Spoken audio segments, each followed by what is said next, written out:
មានដឹងទេថាតាំងពីអូនបានចេញទៅបងរួមនៅហាងដូចជាគ្មានន័យ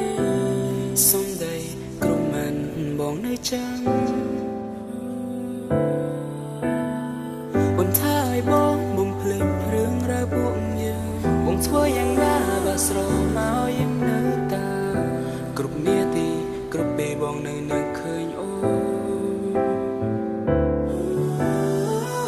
គួរបងឬក៏បន្តស្នេហាដែលមានទាំងខាឬមួយត្រូវរស់នៅអោបៀនឈឺចាំបែបនេះ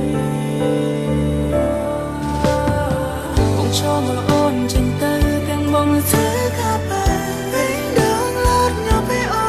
នមានគេសប្បាយទេនៅពេលដែលបងស្រ័យយំសួររកអូនឲ្យវ៉ាបងដឹងថាបងមិនអរដើម្បីអូនគ្រប់គ្រាន់តែបងខំប្រឹងហើយពេលនេះយ៉ាងមិនដែរពេលនៅក្បែរគេតើអូនមិនបាត់ទេពេលដែលគ្មានបងបែររំពឹងថាពួកយើងនឹងអោបគឺសើក្ដីស្រឡាញ់ដែលបងប្រាថ្នាចង់បានតែពេលនេះអូនប្រែអស់ហើយ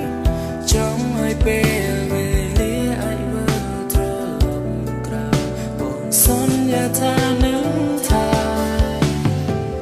គួរបងឬក៏បន្តស្នេហាដែលមានទាំងខាឬមួយត្រូវរស់នៅអោបៀនឈឺចាំបែបនេះបងច្បាស់ថាពេលនេះអូននឹងមានរូបគេបងទៅឆ្ងាយឆ្ងាយពីអូនមិនឲ្យឃើញអើ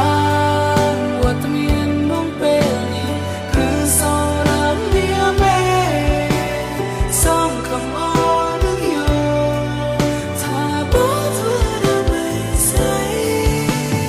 បងភ្លេចគេចោលបងភ្លេចគេចោលមិនបែកខំប្រឹងយ៉ាងណាក៏គ្មានន័យគេមិនមើលវិញឡើយគេនឹងមិនត្រឡប់ក្រោយទោះជាខំយ៉ាងណា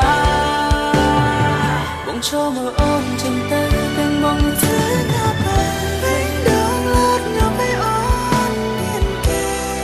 សប្បាយទេនៅពេលដែលបងស្រ័យយំសួរ